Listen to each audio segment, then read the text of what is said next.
नांनानै जन्तर मन्तराव धरना होबाय थायो।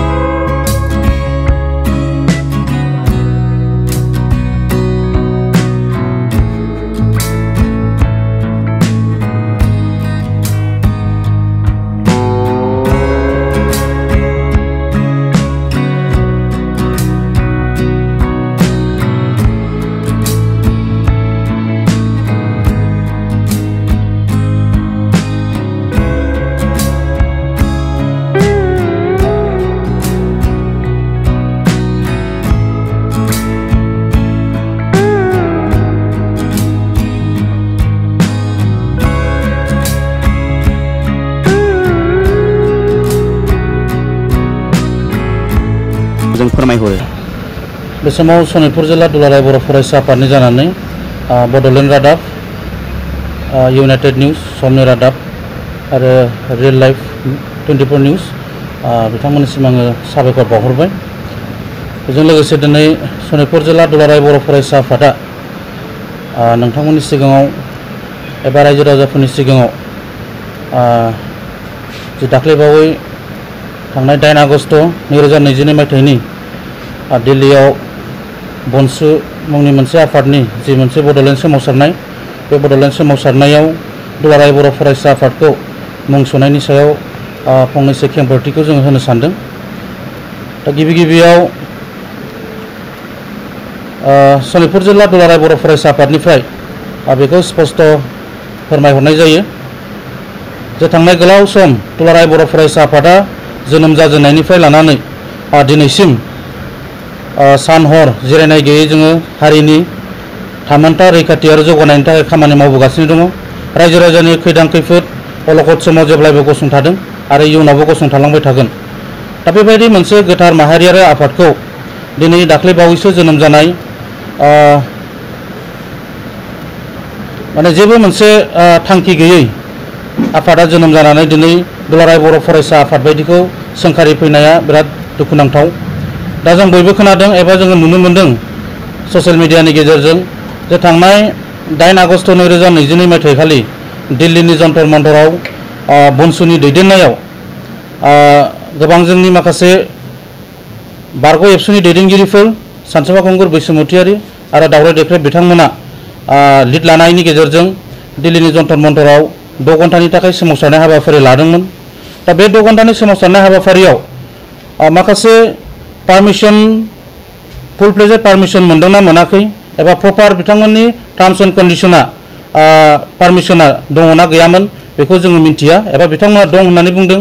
आरो जुदि दंमोनब्ला दिनै बिथांमोननि जि धरना सोलिबाय थानाय समाव पुलिस प्रशासन एबा CRPFआ फैनानै बिथांमोननि धरनाखौ बंग खालामफैदों बा बिथांमोनखौ होबथाफैदों। दा बिथांमोना बेनि सायाव क्लियारिफिकेशनखौ होनांगौ। दा नाथाय दुखुनांथाव बाथ्राया बेसो बिथांमोना दिनै धरना होबाय थानाय समाव पुलिस प्रशासन एबा CRPFजों गावसिनि धरनाखौ होबथा जानायनि दायाव एबा बिथांमोना गावसोर लाजिनानै दिनै दुलाराय बर' फरायसा आफादखौ दाय जाबसिन हरनो नागिरदों। जोङो बेखौ डाइरेक्ट स्पष्ट भाबै फोरमायहरो बा बुंनो सानो जे नोंथांमोना नोंथांमोननि जि हाबाफारि बेखौ नोंथांमोना मावफुंनायाव जोंहा जेबो दुलाराय बर' फरायसा आफादा बेयाव आखाइ गैया आरो जों नोंथांमोननि सायाव जेबो बिदि निन्दा साननाय जोंहा जेबो गैया। जोङो जोंनि खामानिखौ जोङो मावगासिनो दङ आरो नोंथांमोना दिनै बड'लेण्ड मुंनि मोनसे सोदोबखौ लानानै दिनै जि मोनसे बड'फा उपेन्द्रनाथनि सिमांखौ लानानै दिनै बड'लेण्ड सोमावसारनो थाखाय ओंखारलांदों बेयावबो जों दुलाराय बर' फरायसा आफादा जेबो हेंथा गैया। दा दुखुनांथाव बाथ्राया बेसो जे बिथांमोना धरना होनाय समाव सरकारनाव बिदों ना एबसुनाव बिदों जों बेखौसो दिनै सोंथि खालामनो लुबैयो। बिथांमोना दिनै बड'लेण्ड नांगौ होननानै लाइमोन सेंग्रा सिख्ला उन्दै उन्दै गथ'फोरखौ लानानै दिनै दिल्लीयाव थांदों बड'लेण्ड बिनो थाखाय। नाथाय जोङो बेखौ सोंनो लुबैयो नोंथांमोना बड'लेण्डखौ एबसुनाव बिदों ना बले आसाम सरकारनाव बिदों ना बले दिल्ली सरकारनाव बिदों नोंथांमोना बेखौ स्पष्ट होनांगौ। मानोना जोङो धरना होनाय नोंथांमोननि होसिख्रावनाय समाव जों खोनानो मोनदों जे दुलाराय बर' फरायसा आफाद हाय हाय दिपेन बर' हाय हाय बायदि सोदोबनि एबसुखौ लानानै नोंथांमोननि सोंखारिनाय धरनाया बियो थारैनो जोबोद मुगैथाव आरो लाजिनांथाव। बर'नि गेजेराव बियो थारैनो जोबोद मोनसे लाजिथाव मोनसे बे थासारि बेखौ जों सानो। दा बेखायनो जोङो बेखौ खावलायनो सानदों जे नोंथांमोना बड'लेण्डखौ बिदोंब्ला दिनै दुलाराय बर' फरायसा आफाद बायदिखौनो हाय हाय होननो हाबायब्ला नोंथांमोननि थांखिया थारैनो मामार जों बेखौ सानदों। मानोना जाय बड'लेण्ड सोदोबखौ नोंथांमोना लानानै दिल्लीयाव होसिख्रावहैदों बड'लेण्ड नांगौ होननानै दा बे बड'लेण्डखौ सिमां सुजुजेनग्राया जोंनि दुलाराय बर' फरायसा आफादनिनो बड'फा उपेन्द्रनाथ ब्रह्म, जाय बड'फा उपेन्द्रनाथ ब्रह्मआ हारिनि थैनाय थांनाय आरो हारिनि थामोनथारि बै सिमांखौ लानानै दिनै दुलाराय बर' फरायसा आफादा खामानि मावबोगासिनो दङ।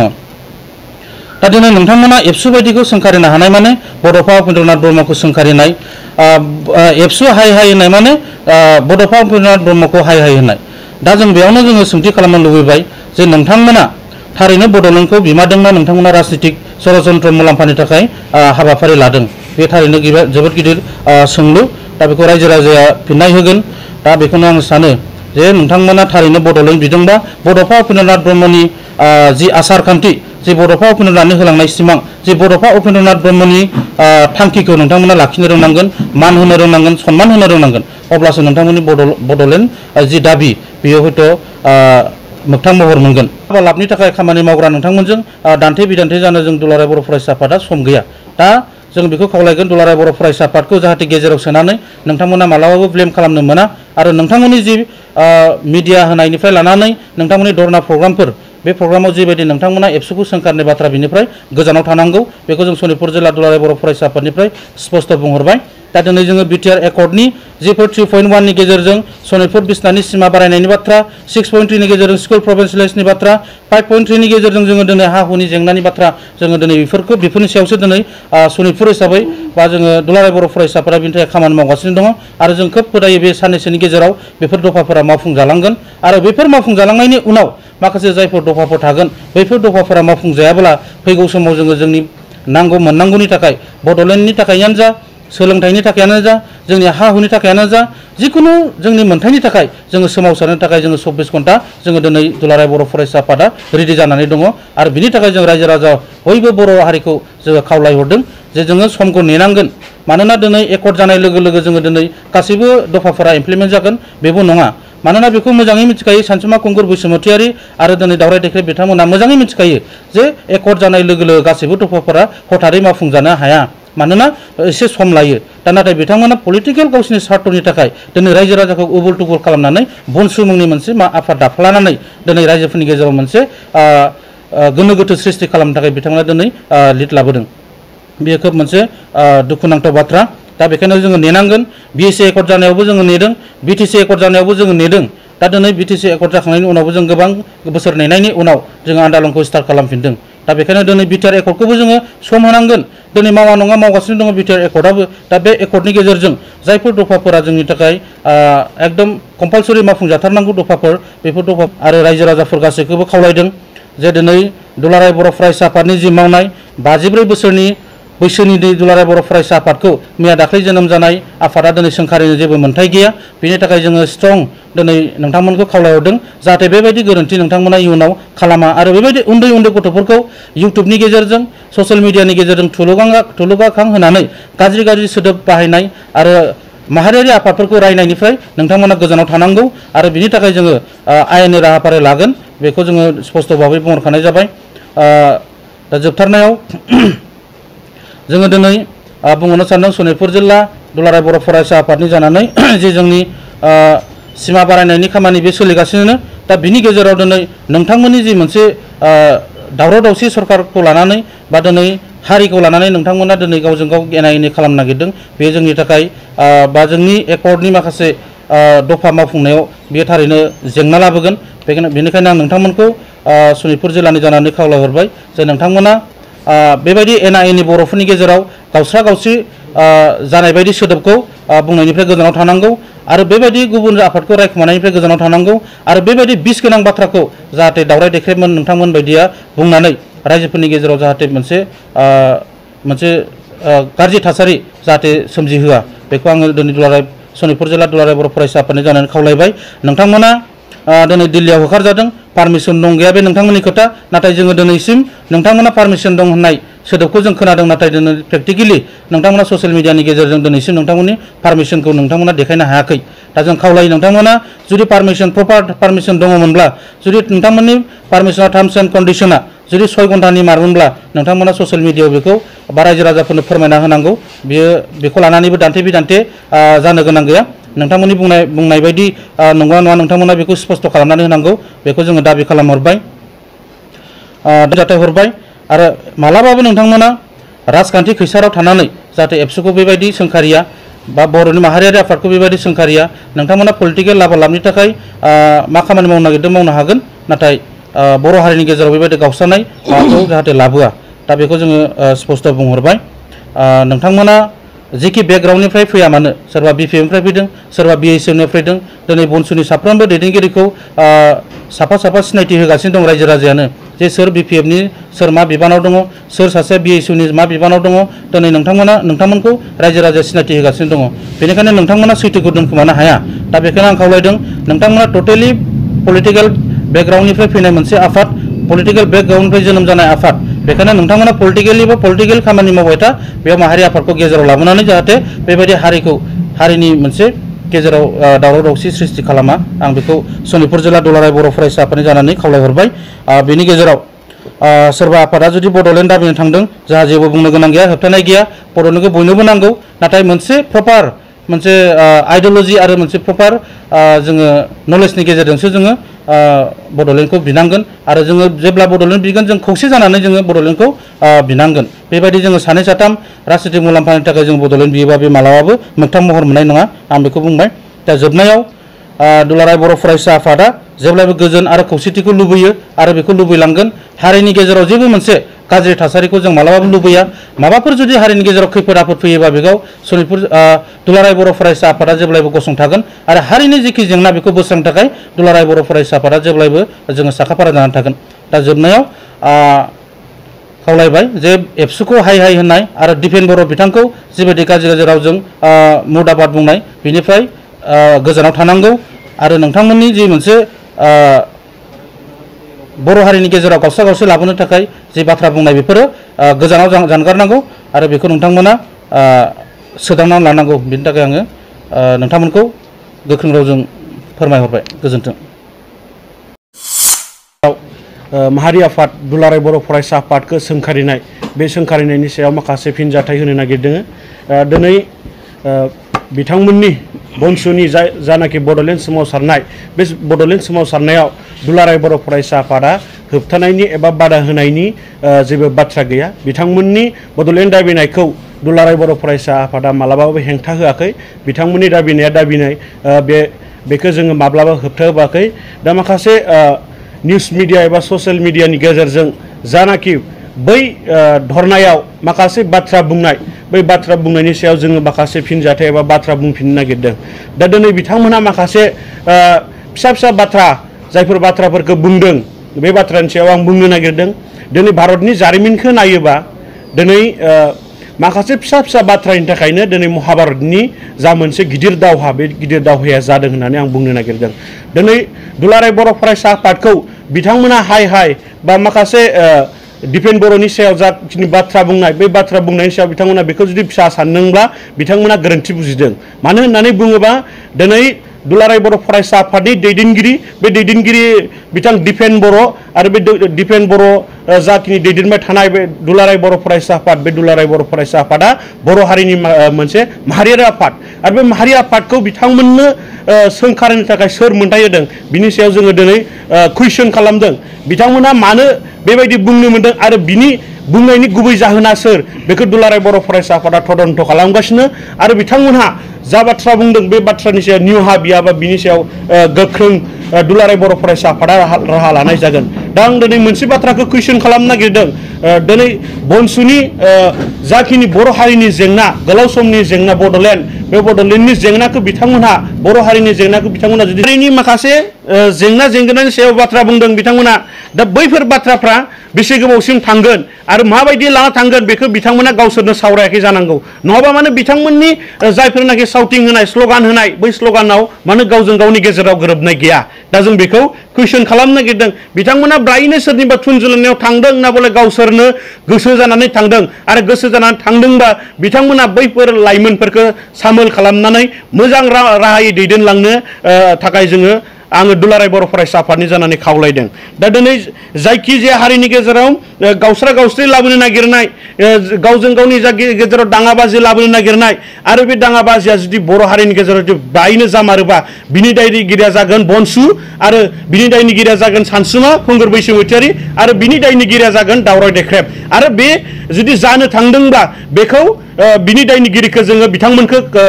जोङो दायनिगिरि होननानै बुंगोन आरो बेखौ जुदि खालामोबा बिथांमोननि थुनजुलायनायावनो जादों होननानै जोङो दुलाराय बर' फरायसा आफादनिफ्राय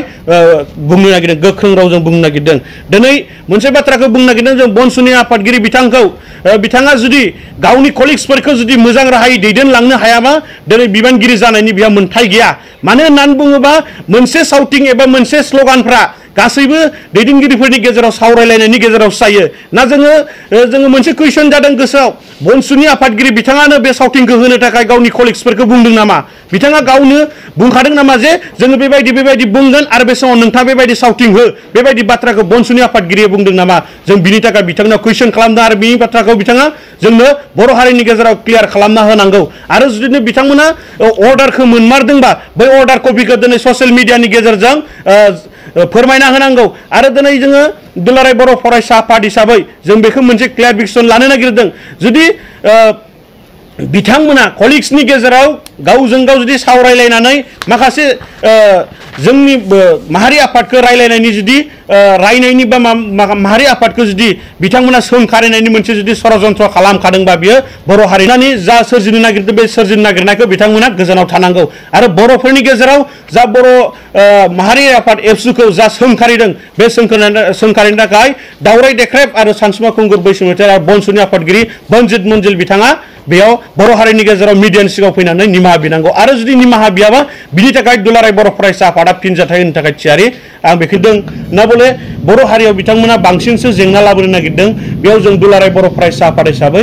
गिदिर सोंलु थागोन। मानो होननानै बुङोबा दिनै दुलाराय बर' फरायसा आफादा बड'लेण्डनि सोमावसारनाय बे गोलाव 10 बोसोरनि जानाखि थामथि खोलोबनि सोमावसारनाय बे सोमावसारनायाव दुलाराय बर' फरायसा आफादा बर' हारिनि माबेबा मोनसे माहारि आफाद, बै माहारि आफादखौ जों मालाबाबो सोंखारिनाय आरो सोंखारिबोबाय थानाय जों बिदि नुफेराखै। आरो जोंनि जारिमिनखौ नायोबा जोङो बबेबा बर' हारिनि माहारि आफादखौ जों सोंखारिनाय जोंनि जारिमिनाव जों नुनो मोनाखै बा खोनानो मोनाखै। नाथाय मैया दाखालिसो जानाखि बनसु मुंनि आफाद दानानै बनसुनि बेनारखौ लानानै 54 बोसोर बैसो जानाय दुलाराय बर' फरायसा आफादखौ माखासे बाथ्रानि गेजेरजों ससियेल मिडियानि गेजेरजों जोंखौ सोंखारिनाया खोब लाजिथावना होननानै जों बुंनो नागिरदों। बर' हारिनि जेंना बोस्रांनायनि नामाव बिथांमोना जुदि राजनितिक गेलेनो नागिरदोंबा बर' हारियाव मोनसे जोबस्रांना फैगोन। आरो बे बायनो जुदि राजनितिक खालाममारनो नागिरदोंबा बर' हारिनि थाखाय बियो खोब षड़यन्त्र जागोन बा खोब मोनसे लाजिथावना बाथ्रा बेखौ आं बुंनो नागिरदों। दा दिनै दुलाराय बर' फरायसा आफादा बर'नि माखासे जेंना जेंगोनाखौ लानानै खामानि मावो आरो जोङो जोंनि आइडिय'लजिनि गेजेरजों जों संबिधाननि गेजेरजों जोंनि माखासे जेंना जेंनाखौ सावरायलायनायनि गेजेरजों जों सुस्रांबोनायखौ जोङो दुलाराय बर' फरायसा आफादा मावबाय थादों। दा दिनै माखासे जायफोरनाखि बर' हारिनि सासे एक्सपेल जानाय बा सोरबा माने बर' हारिनि माखासे जेंना गोनां लिडारफोरखौ जुदि बै मोनसे बेनार होफ्लानानै दिनै जोंनि बर'नि गेजेराव माहारि आफादफोरखौ जुदि सोंखारिनायनि जाखिनि बाथ्राफोर बुंबाय थायो बे खिन्थु बर' हारियाव जेंना लाबोगोन आं बेखौ बुंनो नागिरदों। मानो होननानै बुङोबा बिथांमोना गावसोरनो साफा साफा जेंना गोनां आरो बे जेंना गोनां मानसिया बर' हारियाव जुदि थाबाय थायोबा इयुनाव बर' हारियाव ब्रायनो जेंना लाबोगोन जों बेखौ बुंनो नागिरदों। मानोना थांनाय ससियेल मिडियानि गेजेरजों बा मिडियानि गेजेरजों जानाखि दावराय देख्रेब बिथाङा माखासे बाथ्रा लाबोदों जे गावजों गाव जालांनाय बै जारिमिनफोरखौ बिथाङा बुरखांदों आरो बे बिथांनि जा बाथ्राफोर बुंदोंमोन बै बाथ्राखौ बर' हारिया सोमावसारनायनि मुङा माखासे सोमावसारनायनि नाम लानानै दिनै बिथांमोननि माखासे जा बुंनाय बाथ्राफोर बै बाथ्राफोरखौ दिनै बावलांनो नाजादोंमोन आरो बेखौनो जुदि बिथांमोना फिननै जुदि ब्रायनो लाबोफिननो नागिरदोंबा बर' हारिया जोबस्रांगोन बेयो रोखा। दा बेखायनो आं बुंनो नागिरदों दुलाराय बर' फरायसा आफादा बर' हारिनि जेंना आरो जेंगोनानि सायाव जेब्लायबो खोब नोजोरै लाखिबाय थायो आरो बिथांमोना मोनसे बाथ्राखौ गोसोआव लानाया मोजां जे जायफोर बिथांमोननि बाथ्रा बै बाथ्राफ्रा जुदि मोनसे समाव जे जोंनि बे उन्दै फैबाय थानाय जेनेरेसननो जुदि बेबायदि मोनसे गाइड खालामनानै जा गाज्रि बाथ्राफोरखौ ससियेल मिडियायाव लिरहोनाय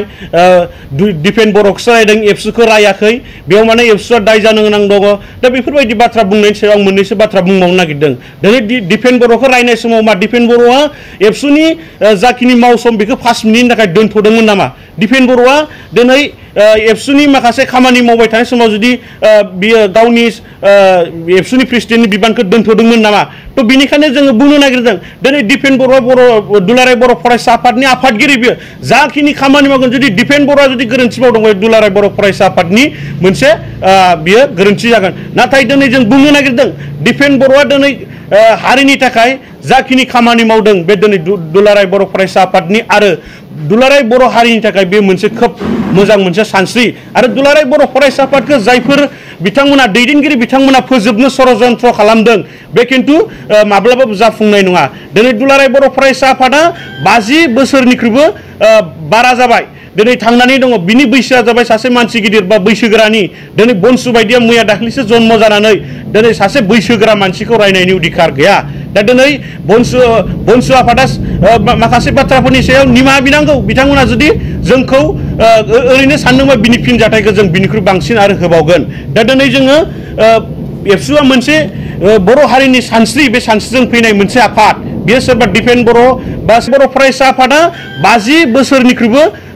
बारा जाबाय दिनै थांनानै दङ बिनि बैसोआ जाबाय सासे मानसि गिदिर बा बैसोगोरानि दिनै बनसु बायदिया मैया दाख्लैसो जन्म जानानै दिनै सासे बैसोगोरा मानसिखौ रायनायनि अधिकार गैया दा दिनै बनसु आफादा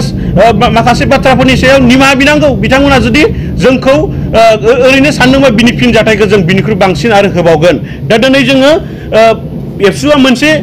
बर' हारिनि सानस्रि बे सानस्रिजों फैनाय मोनसे आफाद बेयो सोरबा डिफेन्ड बर' बा सोरबा आं फोरमायग्रा बसुमतारी बेबायदिनि माखासे माने खामानि मावनायजों फैनाय नङा बे जेब्लानो बर' हारिनि सायाव अलखद जायो अब्लानो दुलाराय बर' फरायसा आफादा खामानि मावबोयो आरो बे खामानि मावनाया बर' हारिनि मोनसे सानस्रि आरो बे सानस्रिखौ जुदि बिथांमोना फोजोबनो नागिरदोंबा बिथांमोना साननानै लाखादो बर' हारिखौ मोनसे फोजोबनाय लामाथिं लानानै थांनो नागिरदों आं बेखौ बुंनो नागिरदों दा बर' रायजो राजाफोरनि गेजेराव बिथांमोना सोमावसारनानै गावजों गाव जा माखासे जेंना लाबोनो नागिरदों बे जेंना लाबोनायनिफ्राय गोजानाव थानांगौ आरो बिथांमोना जुदि बिनिफ्राय गोजानाव थाया बिथांमोननि सोमावसारनायाव जुदि माहारि आफादखौ जुदि रायनाया गले गले बेरखांबाय थायोबा बिनि फिनजाथायखौ जोङो होफिननो थाखाय थियारि जागोन दा बेखौ आङो बुंगोन मानो होननानै बुङोबा दिनै एबसुनि जारिमिन आरो बे एबसुनि जारिमिना दिनै बिराद जेंना जेंगोनानि गेजेरजों सौसिबोनानै दिनै 50 बोसोरनि बारा दिनै बर' हारिनि गेजेराव थांनानै दङ आरो बे बर' हारिनि गेजेराव थांना थानायनि जाखिनि मोन्थाय बेखौ जोंनो बर' रायजो राजायानो होदों दा बेनिखायनो आङो बुंनो नागिरदों आरो बिथांमोना माखासे सोरबा इन्टेलेक्सुयेलफोरजों सावरायनानै माखासे जुदि बाथ्रा खालामनानै बर' हारिनि गेजेराव जुदि जेंना लाबोनो नागिरदोंबा आङो बर'नि माखासे बै दैदेनगिरि बिथांमोनखौ सामोल जानो थाखाय आं खावलायदों बिथांमोना थियारि जानाया मोजां बिथांमोना बै माखासे बर' हारिनि गेजेराव जेंना लाबोनो नागिरनाय जा षड़यन्त्र बे षड़यन्त्रखौ बिथांमोना गारनांगौ आरो बिथांमोना बर' हारिनि थाखाय जौगानाय आरो डेभेलपनि थाखाय खामानि मावनांगौ होननानै आङो बुंनो नागिरदों बड'लेण्ड दाबिनायनि मुङाव बेबायदि माहारि आफाद एबा सोरबा दैदेनगिरिफोरखौ गावजों गाव सोंखारिलायबाय थायोब्ला बर' हारिनि जेंनाया माब्लाबाबो सुस्रांजानो हाया बिब्दिब्ला बर' हारिनि थासारिया उननि समाव मा जाहैफिनगोन बियो दिनैनि दिनाव गोबां साननो गोनां जानानै फैदों गुबुन फारसेथिं बिटिआर सरकाराव बिटिआरनि गोरोबथा बायदियै सिमना बारायनाय सोलोंथाइनि सायाव खामानि मावनाय आरो हा हुनि खामानि बायदि बायदिफोराव आसाम सरकारा हेंथा होबोनायखौ नुनो मोनदों